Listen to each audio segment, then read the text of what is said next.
Assalamualaikum warahmatullahi wabarakatuh. Bali, ito mga idol, panoorin natin ang pinapakain ni Kuya ang hito na fish farm po. Kaya awareness po sa ating mga kapatid na Muslim. Ito po ay feeds at saka may halong kami po ang pinapakain dito. Kaya panoorin natin. Papakain natin ng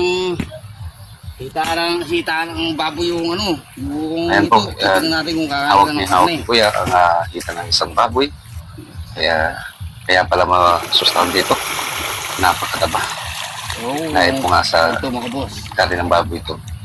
Ang kailang napakain. Kaya yan, tumutang na si Kuya. Sige, iagis mo. Iagis mo. Natin mo ng toilet. Ayan. Natin mo natin mga boss. Kaya, oops, inilutang na. Ano na?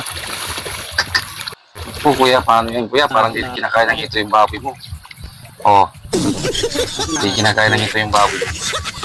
Baka pati yung ito, ayaw rin ng baboy, kagaya namin ng mga Muslim. Ayan. Hello boss. Kaya yun po mga kapatid, maging maingat po sa pagkain ng hito. Pero hindi po natin sinisiraan sila. Bagamat ito para sa ating mga kapatid na mga Muslim, ay bawal na bawal po ang haram po. Kaya maging maingat po sa pagbili.